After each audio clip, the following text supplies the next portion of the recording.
দ্বিতীয়বার মা হলেন জনপ্রিয় অভিনেত্রী। আদর করে কি নাম রাখলেন সদ্যোজাতর জানালেন অভিনেত্রী নিজেই। আপনাদের সবাইকে স্বাগত সিনে গসিপে। দ্বিতীয়বার মা হয়েছেন ওপার বাংলার ছোট পর্দার জনপ্রিয় অভিনেত্রী মৌসুমী নাগ। গত 10ই মার্চ ঢাকার একটি বেসরকারি হাসপাতালে জন্ম দেন তিনি কন্যা সন্তানের। মা এবং সদ্যোজাত দুজনেই সুস্থ রয়েছেন। মা হওয়ার দুদিনের মাথায় সংবাদ মাধ্যমে তিনি জানান সুখবর। বন্ধুরা, অভিনেত্রী জানিয়েছেন, শোয়েব ও আমার সংসারে প্রথম সন্তান ছেলে। তারপর সে একটা মেয়ে প্রত্যাশা করেছিল। এবার ঈশ্বরকর্তা আমাদের কন্যা সন্তান উপহার দিয়েছেন। শোয়েবকে এত হ্যাপি দেখে আমারও অনেক ভালো লাগছে।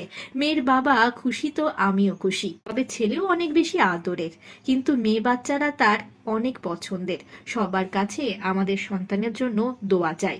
মেয়ের নাম কি রাখলেন অভিনেত্রী, এ বিষয়ে তিনি জানিয়েছেন, আমার ছেলেও তার বাবা সহ সিনেমা হলে আভতার সিনেমা দেখছিল। সেই ছবি এবং নীতির চরিত্রটি তাদের খুবই পছন্দের, তাই নীতির নামটি বোনের নাম হিসেবে সিলেক্ট করেছে সে।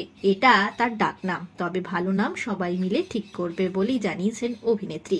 দীর্ঘদিনের সম্পর্কে ছিলেন অভিনেত্রী শোয়েবের সঙ্গে। অবশেষে 2010 সালের অক্টোবর মাসে তিনি বিয়ে করেন শোয়েবের সঙ্গে।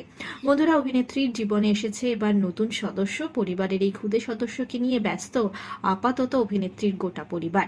নতুন সদস্যর জন্য রইল অনেক অনেক শুভেচ্ছা, শুভকামনা। বিনোদন জগতের আরো অনেক খবর নিয়ে চটজলদি ফিরছি, জুড়ে থাকুন আমাদের সঙ্গে। আমরা হলাম সিনে গসিপ, জুড়ে থাকুন আমাদের সঙ্গে, সাবস্ক্রাইব করুন আমাদের এই ইউটিউব চ্যানেলটি।